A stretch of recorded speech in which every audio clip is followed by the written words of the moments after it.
Sir, आज आपकी party का राज्य कार्यकारिणी बैठक थी, इसमें क्या निर्णय लिया है आप लोगों ने? आज पीपीआईडी के जो राज्य कार्यकारिणी की बैठक में हम लोग निर्णय लिए कि देश में लोकतंत्र विरोधी ताकतें जो 2014 में जो कब्जा कर लिया इस देश को, झूठ बोल करके, पाखंड के सहारे, अंधविश्वास फैला करके, भारत के लोगों को 90% लोगों को मेंटली गुलाम बना करके, उसके विकल्प के रूप में हम लोग पीपीआईडी को पूरे देश में खड़ी करने का निर्णय लिया और हमारी पार्टी का 21 राज्यों में राज्य कार्यकारिणी भी है और हम 21 राज्यों में 400 लोकसभा सीट भी हम लड़ेंगे और यह पखंडी ताकतें जो देश को कब्जा जमा लिया, लोकतंत्र विरोधी ताकतें, उसके विकल्प के रूप में भारत की जनता को हम देंगे पूरे देश में। सर आइए सर, 2 मिनट। एक चीज और पूछेंगे सर, अभी जो हाल फिलहाल में बीजेपी अम्बेडकर समागम मनाती है, करती है, सभाएं करती है, नीतीश जी जो है भीम संसद सभा रखते हैं, तो इसे दोनों को कैसे देखते हैं आप? भारतीय जनता पार्टी तो जय भीम के नाम पर वो हमारे जो मूल निवासी भाई है, खास करके SC ST के लोगों को वो ठगने का, जाल में फंसाने के लिए वह भीम को दिखाने का काम करता है। लेकिन भारतीय संविधान ने जो भीम ने जो सपना देखा था और उन्होंने कहे थे कि भारतीय संविधान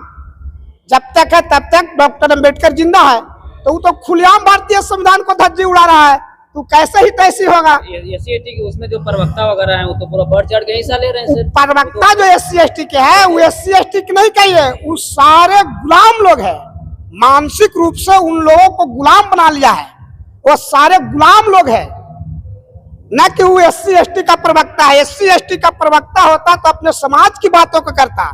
आज जो ये देश की पाखंडी ताकतें जो है झूठ बोल करके जनता को चीटिंग करके, जो नरेंद्र मोदी जी प्रधानमंत्री बने हुए हैं, यदि जो SC ST के लोग यदि जो अपना प्रतिनिधि होते तो आज उस सरकार में नहीं होते साथियों, क्योंकि 131 सांसद SC ST के हैं और उसमें 80 सांसद बीजेपी के हैं और 303 में 80 घटा दीजिए, उसकी सरकार डिसॉल्व हो जाती, जिसका नतीजा है कि बिहार में आपने नीतीश कुमार जी को आप नाम लिए, तो हमारे माननीय मुख्यमंत्री नीतीश कुमार जी को भी मेंटली लालू का भय दिखा करके और इन्होंने ठगने का काम किया। लेकिन ये पखंडी ताकत तो अपने जो मिशन एजेंडा था, जिन्होंने जो इस देश में सबसे क्रूर व्यक्ति जिसको भारत की संविधान ने तड़ीपार घोषित किया, अमित शाह को, वो अमित शाह आकर के बिहार में बोलता है कि डीपी बदलना चाहिए और जो उसका अध्यक्ष है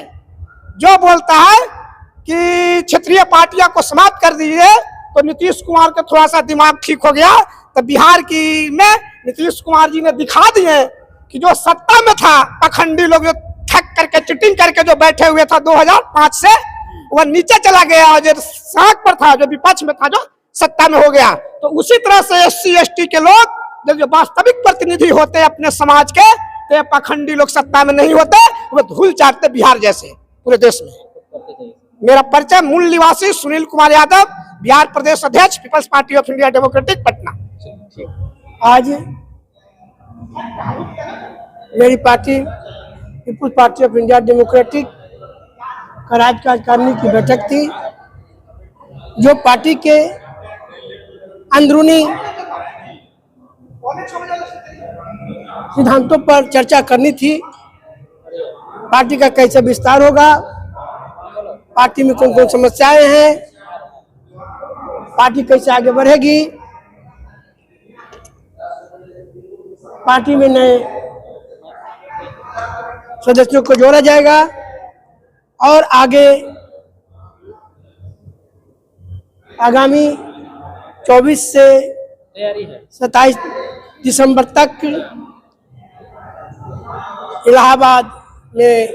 जो राष्ट्रीय सम्मेलन हम लोग का है, उसकी तैयारी की चर्चा के संबंध में बातचीत करनी थी, इसलिए आज बैठक बुलाई गई। परिचय, मैं राम प्रवेश रजक, पीपुल्स पार्टी ऑफ इंडिया डेमोक्रेटिक का प्रदेश वित्त सचिव हूँ, फुलवारी शरीफ में। आप है ना जहानाबाद